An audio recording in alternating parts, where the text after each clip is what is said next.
साल 2015 की ये बात है। साउथ कोरिया के एक शहर के अंदर कोरियन फिल्म फेस्टिवल का आयोजन किया गया था। उस फिल्म फेस्टिवल के अंदर दुनिया भर के मुल्कों के दुनिया भर के फिल्मी हस्तियों को बुलाया गया था, आमंत्रित किया गया था। और इसी फिल्म फेस्टिवल के अंदर एक हीरोइन भी आई थी जिसका नाम होता है मरीना गुलबहारी। उम्र 26 साल होती है। कहते हैं कि जैसा देश वैसा भेष। वो अपने यहाँ के लिबास में थी। उसने अपने चेहरे को हिजाब से ढका हुआ था, लेकिन वहाँ वो अकेली ऐसे अलग थलग से महसूस कर रही थी। तभी उसको लगता है कि सबके साथ घुल मिल के रहे, इसलिए उसने अपने हिजाब को उतार कर अपना फ़ोटोग्राफ्स खिंचवा लिया। फ़ोटोग्राफ्स खिंचवाना था। ये फ़ोटोग्राफ्स अखबारों के माध्यम से जब उसके मुल्क में, उसके शहर में, उसके इलाके में, उसकी गलियों में जब पहुंचता है तो ये हड़कंप मच जाता है। लोग सोचने पर मजबूर हो जाते हैं। खासकर जो एक मस्जिद के इमाम साहब होते हैं, ये एक आदेश करते हैं कि ये लड़की अब हीरोइन नहीं रही है बल्कि वैश्या बन चुकी है, और इस वैश्या का हमारे मुल्क में, हमारे शहर में इसकी कोई ज़रूरत नहीं है। यदि ये शहर में दिखाई देती है तो इसका सर कलम कर दिया जाए। बस इतना आदेश था। लोगों में होड़ मच जाती है इसका सर कलम करने के लिए, लेकिन वो डर की वजह से अपने उस शहर में जाती नहीं है। लेकिन उससे बड़ी जो आफत खड़ी हो जाती है वो आफत होती है उसके परिवार के लोगों के साथ। परिवार के लोगों को जिस तरह की परेशानियां झेलनी पड़ी वो वाकई अपना आप में बहुत भयानक होती है। साथ ही वो लड़की अपने मुल्क में, अपने परिवार में, अपने रिश्तेदारों के पास जाने की लगातार कोशिशें करती है, लेकिन 8 साल बीतने के बाद भी आज तक वो अपने परिवार वालों से मिल नहीं सकी है, उनके पास नहीं आ सकी है। कहानी एक ऐसी लड़की की है जो पहले भीख मांगती थी और बाद में उसने बहुत सारी फिल्मों में काम करके पूरी दुनिया में अपना और अपने देश का नाम रोशन किया था। ये जो सच्ची घटना मैं आपको सुनाने जा रहा हूँ, ये सच्ची घटना है। अफ़गानिस्तान देश का एक शहर लगता है काबुल। दरअसल ये कहानी काबुल शहर की ही है। एक लड़की जिसकी उम्र लगभग 12 साल के आसपास होती है, वो नाम उसका मरीना गुलबहारी होता है। उसके पापा कभी मजदूरी करते हैं तो कभी ठेले पर रखकर अपना सामान बेचते थे। जो इस घर के अंदर बड़े बड़े बच्चे होते हैं, उसके पापा अक्सर अपने बच्चों को साथ लेके आया करते थे और उन बच्चों का काम होता था कि काबुल की अलग अलग गलियों में जाते थे, वहाँ जाकर भीख मांगते थे। जो भी भीख से पैसे इकट्ठे होते थे उसके पापा मजदूरी करते थे या फिर सामान बेचते थे।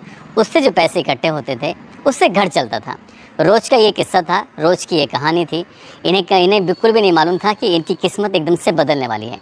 दरअसल ये बात कर रहा हूँ साल 2001 की। ये भीख मांग रही थी और भीख मांगते मांगते एक व्यक्ति के पास जाती है और जाकर उससे कहती है कि बहुत ज़ोर की भूख लगी है, मुझे कुछ खाने के लिए पैसे दे दो। तभी वो व्यक्ति, जिसका नाम होता है सादी बर्मक, उसकी बात सुनता है, उस लड़की को देखता रहता है और देखते देखते कहता है कि तुम मेरे लिए फिल्म में काम करोगी। जैसे ही ये व्यक्ति, जिसका फिल्म के निर्माता और निर्देशक होता है, उसने एक स्क्रिप्ट उसके दिमाग में चली रही थी, स्क्रिप्ट बिल्कुल तैयार थी, उसको एक हीरोइन की ज़रूरत थी, लेकिन हीरोइन की ज़रूरत के लिए वो गलियों में ऐसे ही घूम रहा था। उसने एक सपना देखा था, उसने एक प्लानिंग की थी कि लोकल की लड़की होगी, यहीं के इलाके में शूटिंग करेंगे, और पूरी कहानी बिल्कुल तैयार हो ही चुकी है। इसलिए वो घूमता था और जैसे ही उस भीख मांगने वाली लड़की मरीना को देखता है, देखते कहता है कि तुम मेरे लिए फिल्मों में काम करोगी। वो लड़की कहती है कि मैं कोई काफिर थोड़ी ना हूँ कि जो फिल्मों में काम करूँगी। इतनी बात सुनने के बाद उस फिल्म के निर्माता निर्देशक ने कहा कि काफिर नहीं है, ऐसी बात नहीं है। मैं जानता हूँ कि तालिबानियों ने फिल्मों में काम करने से, फिल्मों को देखने से साफ मना किया हुआ है, लेकिन तुम मेरे लिए काम कर सकते हो। वो लड़की साफ मना कर देती है। इसके बाद वो जो फिल्म का निर्माता निर्देशक होता है उस लड़की का पीछा करता है। वो लड़की अपने पापा के पास जब पहुंचती है, वहां जाकर उस व्यक्ति को भी देख रही थी और अपने पापा को भी देख रही थी। तभी उसने अपने पापा से कहा कि पापा, ये जो आदमी दिखाई दे रहा है ये कहता है कि तुम फिल्मों में काम करोगी, कैसी बातें कर रहा है। तब उस व्यक्ति ने जाकर उस लड़की के पापा से मुलाकात की, इस फिल्म के निर्माता निर्देशक सादिक बर्मक ने, और जाकर उनके पास जाकर कहता है कि मैं आपकी बेटी को फिल्मों में काम देना चाहता हूँ, तो क्या आप इसके लिए रजामंद हैं।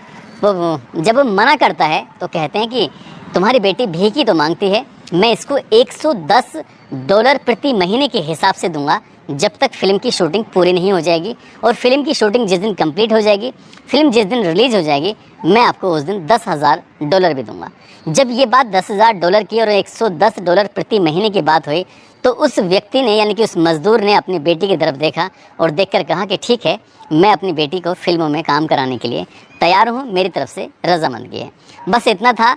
साल 2001 में उस लड़की को सबसे पहली किश्त $110 की मिल जाती है। और जो $110 मिलते हैं वो घर पहुंचती है। ये तब तक अपने घर में भी नहीं रहते थे। इस निर्माता निर्देशक ने जब इसके घर पहुंचता है तो जाकर देखता है एक झोंपड़ी बनाई हुई थी, तभी वो उसके लिए एक घर भी खरीदवाता है और उसके पापा के लिए एक दुकान भी खुलवाता है। तब एक स्क्रिप्ट सुझाई जाती है और बताया जाता है कि मैं एक फ़िल्म बना रहा हूँ, इस फिल्म का नाम होगा ओसामा। इस फिल्म में ओसामा एक लड़का होता है और उस लड़के की कहानी कुछ इस तरह से है। दरअसल तालिबानियों ने ये आदेश दिया था, साल 1979 के आसपास की बात है, कि कोई भी महिला अपने घर से बाहर नहीं निकलेगी। बाहर निकलेगी तो किसी पुरुष के साथ निकलेगी। यदि अकेली महिला कहीं सड़कों पर, गलियों में, खेतों में कहीं भी घूमते हुए दिखाई देती है तो उसका सर कलम कर दिया जाए, उसको गोलियों से मार दिया जाए। अब ये साल 1979 के आसपास का ये आदेश था। ये आदेश लगातार प्रभावी था। अब महिलाएं घर से निकलती नहीं थी। इसी सब्जेक्ट पर उसने एक कहानी बनाई थी। इस कहानी में होता क्या है कि एक महिला, उसका पति होता है, उसके बच्चे होते हैं, लेकिन पति बीमार होकर अचानक से मर जाता है। और जैसे ही पति की मौत होती है, क्योंकि महिलाएं घरों से बाहर नहीं निकल सकती थीं, इसलिए घर में खाने के लाले पड़ चुके थे। जो सामान था वो बेच चुके थे। अब जब सामान बचा ही नहीं तो घर में खर्च चलाने के लिए, चूल्हा जलाने के लिए, पेट भरने के लिए कुछ ना कुछ अनाज, रोटी, सब्जी की ज़रूरतें होती हैं और वो पैसे से आती हैं। पैसे आएँ तो कहाँ से आएँ? तभी इस फिल्म की जो एक लड़की होती है 12 साल की, जिसका नाम कुछ लड़की के नाम पर होता है, लेकिन उसकी माँ ने एक फ़ैसला किया कि तुम्हें अब घर से बाहर निकलना पड़ेगा कुछ कमाने के लिए। और इसीलिए वो अपनी बेटी के बाल कटाकर उसको लड़के का रूप दे देती है। उसको कुर्ता पजामा उसको पहनाया जाता है, उसको पठानी सूट उसको पहनाया जाता है और सिर पे टोपी लगाकर उस लड़की को लड़के का भेष बनाकर मजदूरी करने के लिए भेजा जाता था। और ये फिल्म बनकर तैयार हो जाती है। लगभग 1-1.5 साल इसको लगता है। और ये साल 2003 में 20 मई को एक बड़ा अच्छे लेवल पर फिल्म फेस्टिवल होता है और उसमें धूमधाम के साथ इस फिल्म को देखा जाता है। और उसके बाद फिर सेंसर बोर्ड से इसको परमिशन मिल जाती है। 27 जून 2003 को इस फिल्म की रिलीज़ कर दिया जाता है। जब ये फिल्म रिलीज़ होती है तो अफ़गानिस्तान ही नहीं बल्कि दुनिया भर के कई मुल्कों में इस फिल्म को रिलीज़ किया जाता है, बहुत ही बड़े स्तर पर। और इस फिल्म को बनाने के लिए लगभग $40,000 का खर्चा आया था, जिसमें अकेले ही इस लड़की के हिस्से में करीब करीब 12 से $13,000 खर्चा आया था। फिल्म बनके तैयार होती है। ये फिल्म अफ़गानिस्तान की अब तक की सबसे बड़ी फिल्म प्रदर्शित होती है, क्योंकि इस फिल्म ने जितनी अफ़गानिस्तान में कमाई की है उससे पहले कभी इससे किसी फिल्म ने कमाई नहीं की थी। ऐसा बताया जाता है कि $38 लाख इस फिल्म ने कमाई की। और जब ये फिल्म बन के तैयार होती है, दुनिया भर के सिनेमा घरों में पहुंचती है और ये पता चलता है कि जो फिल्म में मुख्य किरदार निभाया है, जिस लड़की का नाम मरीना गुलबहारी होता है, वो दरअसल भिखारी होती है। वो भीख मांगकर अपने परिवार का भरण पोषण करती है। और यही बात जब अमेरिका के राष्ट्रपति या साउथ कोरिया के या अलग अलग देशों के राष्ट्रपतियों के पास या उनके बड़े बड़े नेताओं के पास, बड़े बड़े फिल्म अभिनेताओं के पास बात पहुंचती है, तो इस लड़की से मिलने की सभी ने इच्छा जाहिर की। मरीना से मिलने के लिए उसे बुलाया जाता है। साथ ही जॉर्ज बुश ने, उनकी पत्नी ने, बिल क्लिंटन ने और अलग अलग जो बड़े बड़े नाम थे, उन्होंने बाकायदा इस लड़की की एक्टिंग की तारीफ़ की, जबकि इससे पहले इस लड़की ने कभी एक्टिंग नहीं की थी। और ये इसकी ज़िंदगी की ऐसी शुरुआत होती है। उसके बाद इसको फिल्म में मिलना शुरू हो जाते हैं। पहली फिल्म इसकी ओसामा होती है, दूसरी फिल्म इसकी ओपियम वार आती है, फिर जोले खाज सीक्रेट आती है, एक्ट ऑफ दिशुनोर, सोल एंड कोरल, मीरा वॉकिंग, बाचा पोश, इस तरह की इसकी फिल्में थीं जो लगातार आ रही थीं। साल 2014 तक इस लड़की ने लगभग 18 फिल्मों में काम किया और पूरी दुनिया में इस लड़की का नाम मशहूर हो गया था। एक इसका जो ठप्पा था, कहते हैं कि जो भिखारी वाला ठप्पा था, उसी की वजह से लोगों की इस प्रति, जो लोगों की सिंपैथी थी इस लड़की के प्रति रहती थी। और इस लड़की की एक्टिंग भी लाजवाब होती थी। यदि आप यूट्यूब पर ओसामा फिल्म अफ़गानिस्तान डालेंगे तो उसमें आपको इस फिल्म के बारे में आपको देखने को मिल जाएगा। ये लड़की पहले भीख मांगती थी, उसके बाद फिर ये फिल्मों में आने लगती है। और इसी बीच में इसको फेसबुक पर एक फ्रेंड रिक्वेस्ट आती है, और फ्रेंड रिक्वेस्ट भेजने वाला कोई और नहीं बल्कि नसरुल्ला अजीजी होता है। नसरुल्ला अजीजी जो कि अफ़गानिस्तान का रिफ्यूजी होता है, लेकिन उसकी परवरिश पाकिस्तान में होती है। वो भी फिल्मों में काम करना चाहता था और इस लड़की को दिल दे बैठता है। फेसबुक से ये दोनों एक दूसरे के प्यार कर बैठते हैं और एक दूसरे से निकाह कर लेते हैं, शादी कर लेते हैं। हालांकि इस लड़के के परिवार वालों ने इस लड़की को लेकर तमाम तरह की आपत्तियां दर्ज की थीं। उन्होंने कहा था कि फिल्मों में काम करती है, इसमें शर्म और हया नाम की कोई चीज़ नहीं है, इसलिए हम अपने बेटे की शादी इससे नहीं कर सकते। लेकिन लड़का था, वो अपनी ज़िद पर अड़ गया। लड़की को भी इससे प्यार हो जाता है। वो अलग अलग फिल्मों में काम कर रही थी, अच्छे खासे पैसे कमा रही थी, लेकिन वो बिल्कुल नहीं जानती थी कि उसकी ज़िंदगी में एक ऐसा भी दिन आएगा जो उसकी ज़िंदगी के बिल्कुल जो खुशियों के दिन थे वो पन्ने बिल्कुल पूरी तरह से पलट के रह जाएंगे। दरअसल साल 2015 में साउथ कोरिया के अंदर फिल्म फेस्टिवल का आयोजन किया जा रहा था। वहाँ पर ये भी पहुँच जाती है और बिना हिजाब के अपना बिना किसी सर को ढके हुए अपना फ़ोटोग्राफ्स खिंचवा लेती है। वो फ़ोटोग्राफ्स जब काबुल तक पहुंचता है, काबुल की उन गलियों तक पहुंचता है जहां पर ये रहती थी, तो वहां के तालिबानियों ने ये हुक्म या आदेश दिया कि ये लड़की अगर इतने शहर में आती है तो इसका सर कलम कर दिया जाए, इसको मार दिया जाए। अब इसके बाद ये लड़की बहुत ज़्यादा बुरी तरह से डरने लगती है। ये समझ नहीं पा रही थी कि आखिरकार मैं जाऊँ तो कहाँ जाऊँ, करूँ तो क्या करूँ, ये समझ में नहीं आ रहा था। इसलिए फ्रांस में ये जगह तलाश करती है। वहीं पर जो रिफ्यूजी कैंप होते हैं वहाँ पर ये आज भी रहती है। हालांकि फ़िल्मों में उसको काम मिलता है, फ़िल्मों में काम भी करती है, लेकिन आज भी ये एक ऐसी गुमनाम वाली ज़िंदगी जीने की कोशिश करती है। जब फिल्मों की शूटिंग होती है तभी घर से बाहर निकलती है। इसको हमेशा डर बना रहता है कि कहीं कोई तालिबानी आकर या तो उसका सर कलम कर देगा या उसको गोलियों से छलनी कर देगा। लेकिन इस बीच में जब इसको ये आदेश दिया था एक इमाम ने, एक तालिबानी ने, तब उस वक्त इसके घर पर बम डाला गया था। बम इत्तेफाक से वो फटा तो ज़रूर था लेकिन घर वाले बच जाते हैं। लेकिन फिर भी घर वाले आज भी दहशत के माहौल में जीते हैं।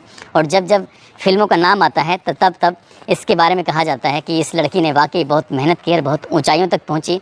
किसी और देश में होती तो शायद इसको पलकों पे रखा जाता, लेकिन तालिबानियों का जो कानून है बिल्कुल अलग तरह का है। मैं आपको बताता चलूँ कि साल 1979 में तालिबानियों ने एक नियम बनाया था कि कोई भी औरत बिना मर्द के घर से निकल नहीं सकती। यदि घर से निकलेगी तो उसको सर कलम कर दिया जाए, उसको मार दिया जाए।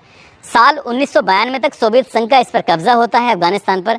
जब यहाँ पर गृह युद्ध चलने लगता है तब उसके बाद फिर सोवियत संघ वाले अपने इस देश को छोड़ के चले जाते हैं। तब तालिबानियों का कब्जा होता है और साल 1993 में तालिबानियों ने एक हुक्म दिया था कि सिनेमा देखना बिल्कुल हराम है। यदि कोई सिनेमा देखता पाया गया तो उसके साथ कड़ी कार्रवाई की जाएगी, उसको मार दिया जाएगा। उन्होंने जितने भी सिनेमा होते हैं अफ़गानिस्तान के, उन सिनेमाओं को बम से उड़ा दिया था। लेकिन बाद में सरकारें बदलते गईं या फिर कुछ ना कुछ नया कानून आता गया तो उसके बाद में कुछ थोड़े थोड़े बदलाव होते रहे। लेकिन फ़िलहाल ये बताया जाता है कि अफ़गानिस्तान में कोई फिल्मों में काम नहीं कर सकता, वहाँ किसी को फिल्मों में मौका नहीं मिल सकता। दोस्तों, इस पूरे घटनाक्रम को सुनाने का उद्देश्य किसी को परेशान करना नहीं है, किसी को दिल दिखाना नहीं है, बल्कि आपको जागरूक करना है, आपको बताना है, आपको जताना है कि बहुत सी महिलाएं ऐसी हैं जो कहती हैं कि हमारी आज़ादी पर पाबंदी लगी हुई है।